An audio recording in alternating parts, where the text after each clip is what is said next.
Hello,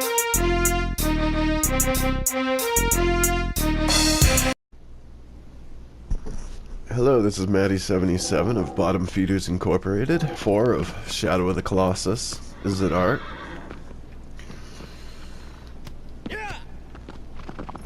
It's just funny that I'm doing Is It Art, so I'm actually going to talk about something I read on the thread. I was reading about Resident Evil 2, and there's people that are mad because they've cut some enemies. Like the spiders and the moth boss. And yeah, cuts ain't cool. It sucks, you know. I'm never for cuts, but I'm not mad about it either. It's like the spiders. Oh, the crows too. Like the crows were in one hallway for a jump scare moment. The spiders were in 2 rooms in the sewers. And the moth was a boss in the lab that, honestly, as much as I love Resident Evil 2 and have played through it multiple times, I still had to look up to remember it when they were talking about it being cut. So it's not like they cut important things. The only thing that's somewhat important is they cut the green liquors, which are more powerful versions of liquors.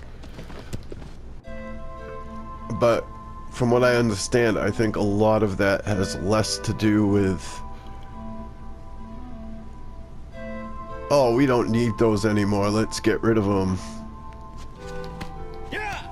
And more to do with it. From what I understand, that they've turned the liquors in general into more of a powerful enemy anyway. So a more powerful reskinned version would just be kind of redundant. I guess they've added a lot more to the liquors, which is going to get into my point. Like, liquors are blind. And I guess in this, you can actually sneak past them. You can mess them up with sound. But they keep saying some of the enemies they cut was because of realism.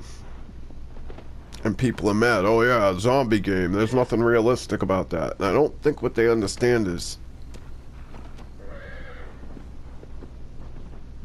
just because something's unrealistic doesn't mean it doesn't have its own version of realism. It's like Stephen King once said about writing. To write good fiction, you have to tell the truth. Not the truth, obviously. Fiction itself is made up. But within the fiction, you have to tell the truth of the fiction. And people don't seem to understand. Realism doesn't necessarily mean giant spiders are unrealistic, we're not going to put them in because we want to keep this game realistic. It may mean within the world of the game they've built in this remake, and the physics engine they're using, and the way they're using the camera, they just couldn't find a way to make giant spiders work realistically within that fiction. Like, it's not that hard of a concept to understand. It's like, you can write a science fiction novel about aliens that can change their gender while fighting zombies on Earth from the nuclear apocalypse, and there's still stuff that you're not going to put in there because it would be unrealistic. Not because the story itself is hella realistic, but because it wouldn't fit the story. It wouldn't...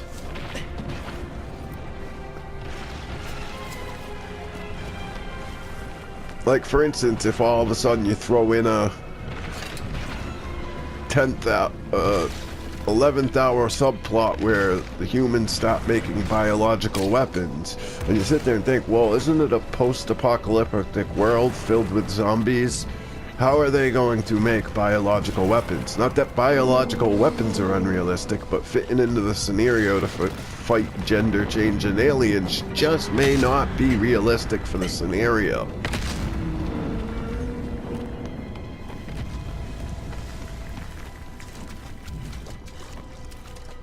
But what do I know? I mean, I guess it's more important that people have their binkies.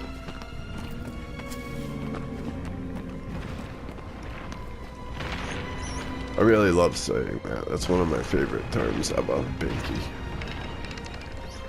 And if I ever hear it and you don't know what I'm talking about, or you don't know the slang, a binky was like a baby's bottle.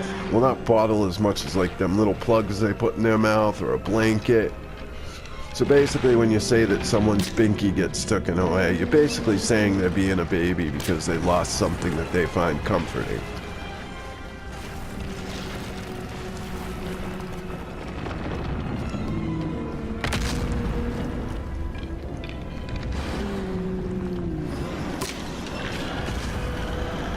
So for instance, when I'm using it in the terms of this, when I'm saying they're binkies,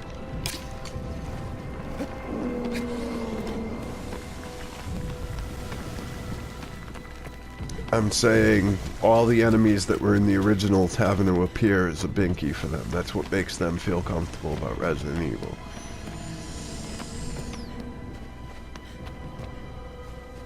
Okay, we're fighting the Horse Colossus now.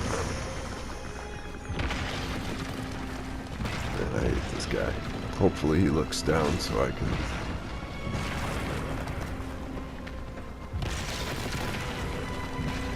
Nope, not falling for it.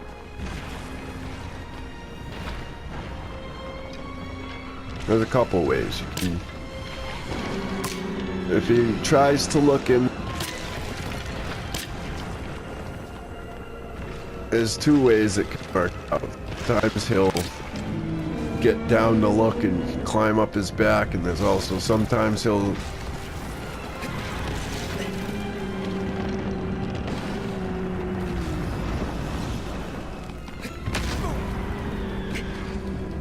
Sometimes he'll put his head down here to look, and you can climb up his beard. I seem to be having sound issues again. I don't know why. I don't know if it's my headset. I hope not. They're new. And they're not expensive ones, but... I'm poor. I can't afford expensive ones to begin with.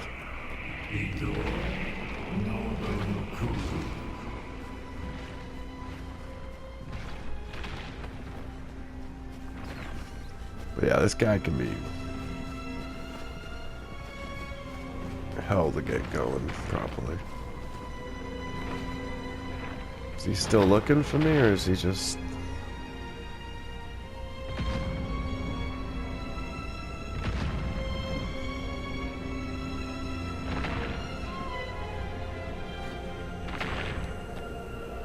I don't wanna...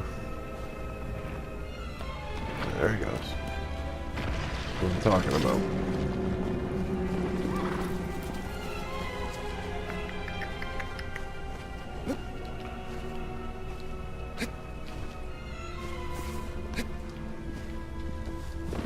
Oh, come on. There you go. I think he might only have one.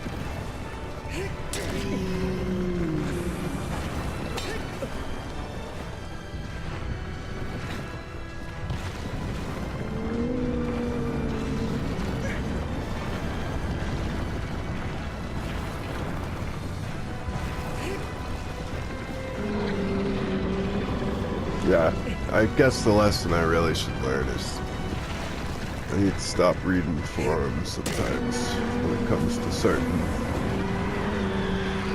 issues / games, because people just tend to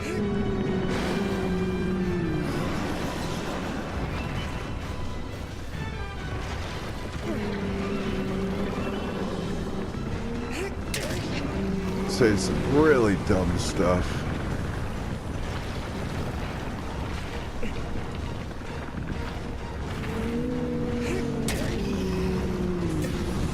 I don't know. It's been short. Unless I can find some stuff to go looking for, I might have to go do 2 at a time.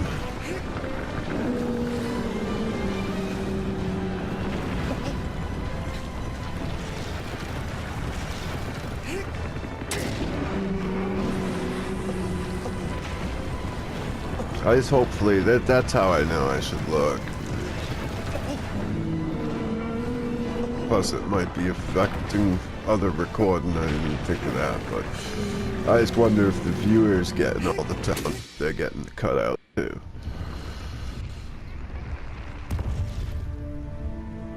There he goes. The majestic horsey.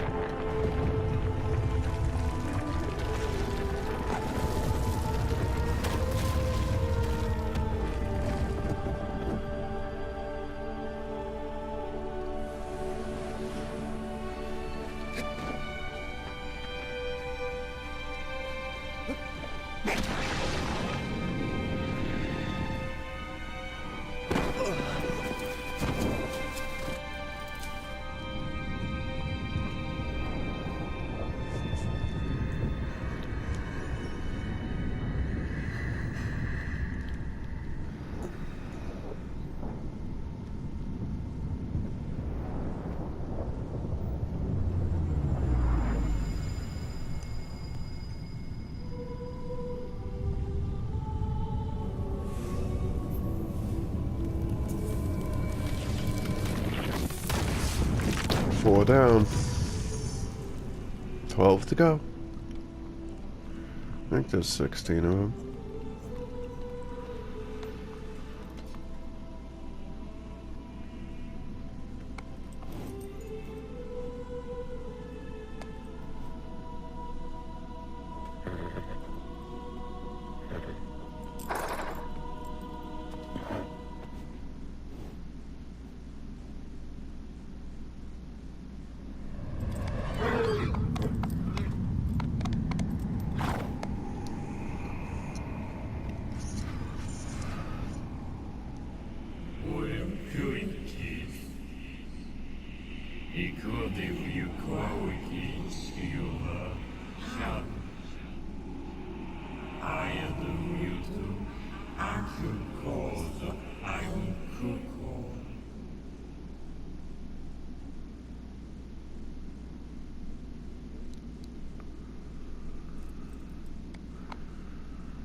Okay. Which means next enemy is the bird. One of the bird ones. One of the flying ones, I should say. It is the bird, though.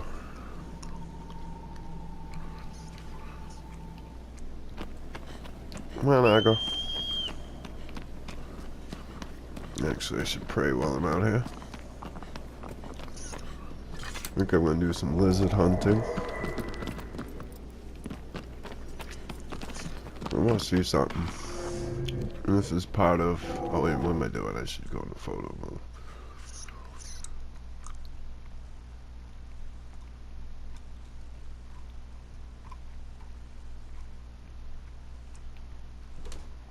Yeah, you can start to see it. Look at his arms. His black, veiny stuff. And then look where his neck's coming out.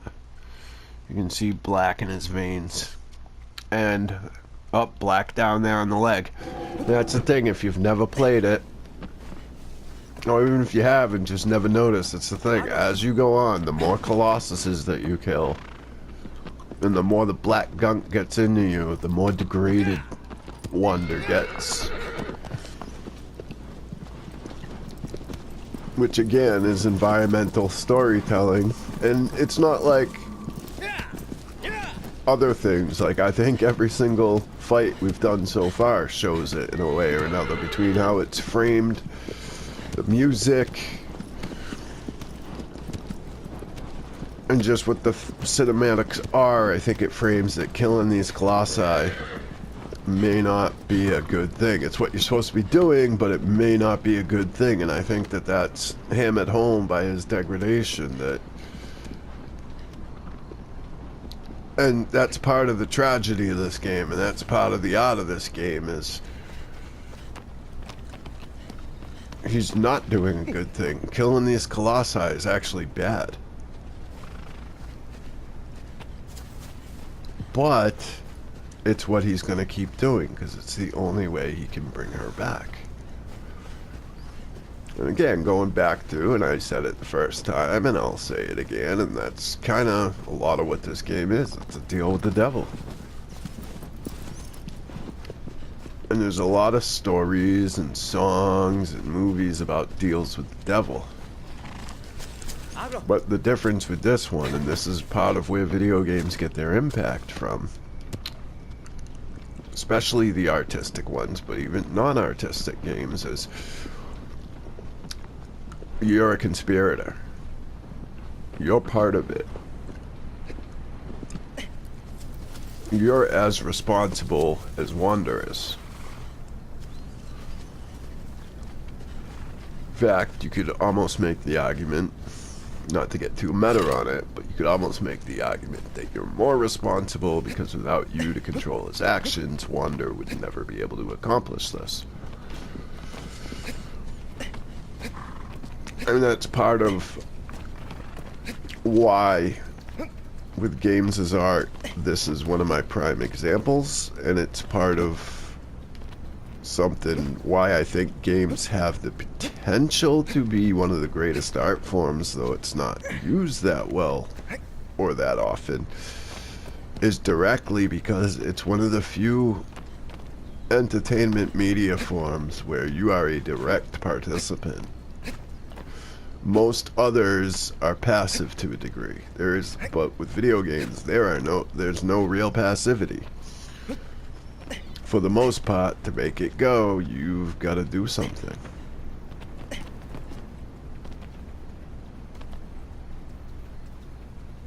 Did I just hear a pitter-patter?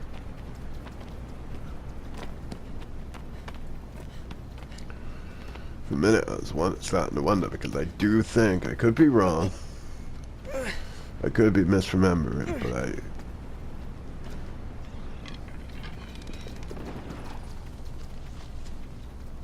seem to think that at some point, somewhere, there is a shrine that does not have a lizard.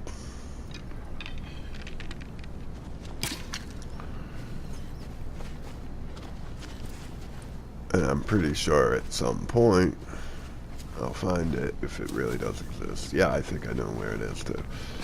I hope it's that one, because otherwise I don't want to spend hours on a shrine that doesn't have anything.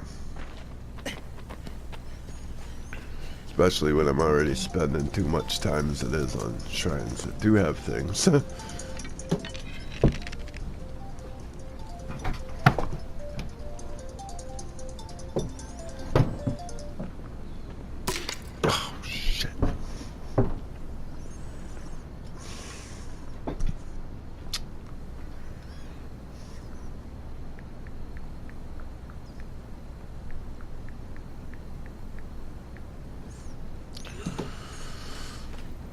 My brother contacting me. Did you send the stick? Nope. Forgot about it, because I was rushed getting your daughter out of the house this morning. Because my niece is over here every weekend. And I was supposed to send the stick back, which is the stick he puts my music on. So I guess a pinball video with new background music will not be going up for another couple days.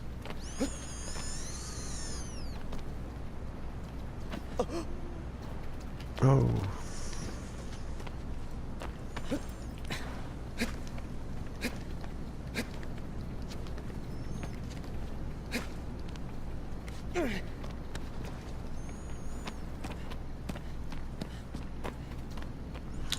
I like the sound design, it's barren.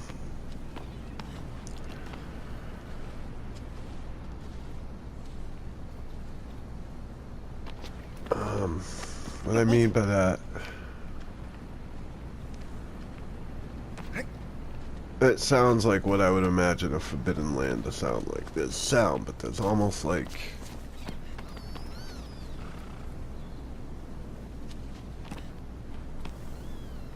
a dead quality to the sound. And it's not bad sound design. It's good sound design. There's a lot of the places where there is life, there's sound. Like you can hear birds, you can hear things kind of cricket away, but it's got like a flat tone to it.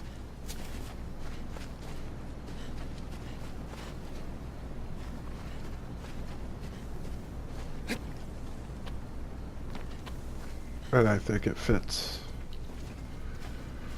the concept of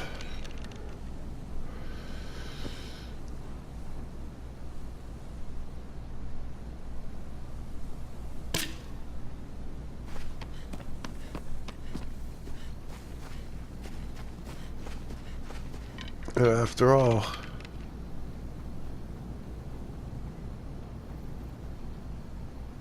this is a dead land.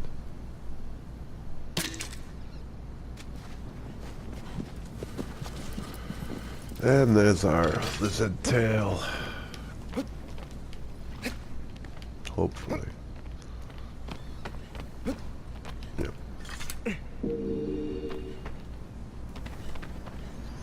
Let's praise the altar.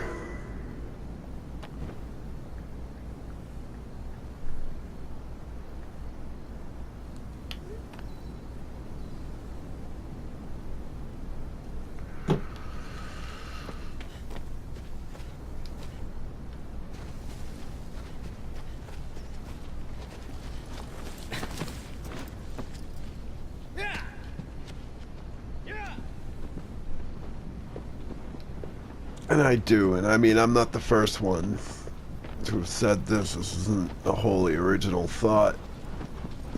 Not that any of our thoughts are ever wholly original, but this is something I know I'm definitely cribbing off what other people have said, but it does fit.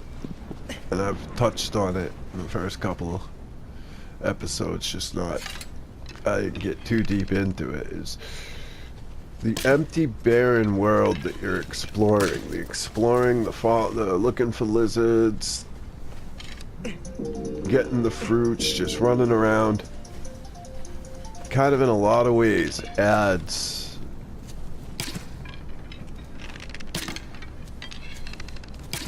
like if it was, it needs the empty world the same way Metal Gear does, just for different reasons. But it's the same thing where having all kinds of extra side quests, it would just ruin the whole feel. That's kind of the whole thing, is by, well, as you exploring it and seeing the emptiness of the Forbidden Land and knowing it's the Forbidden Land and why it's empty and the Colossus is, and well, how empty it is besides the Colossus is, and you do find out what the Colossi are later and what's forbidden. It just gives it more gravitas, in my opinion. It gets, like, if you just run to each Colossi and just take them out without ever exploring any of it and ever looking for these things and taking in the beauty of what should be great usable land, but it's not. It's just been sit here, not only left abandoned, but strictly forbidden to come here.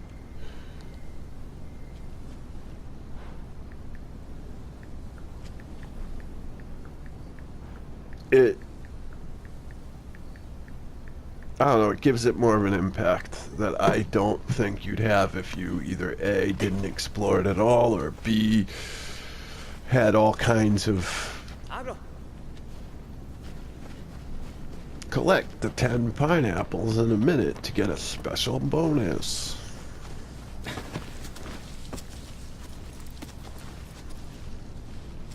Yeah, forgot about that. I was about to say something about tricks, but wow, I guess that's a trick. It's not a treat.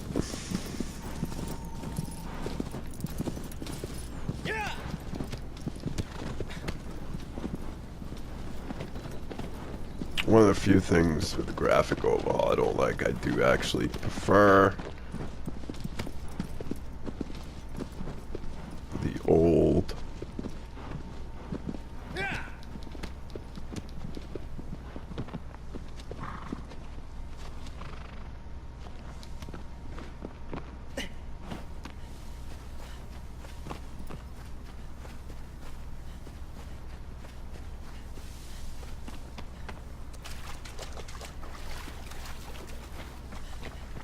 grip and health meter.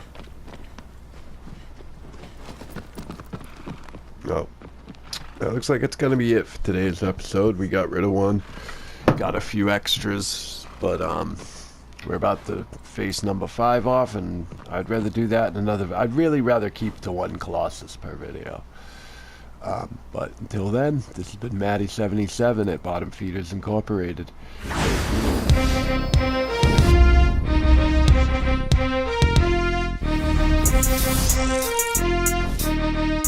Thank you.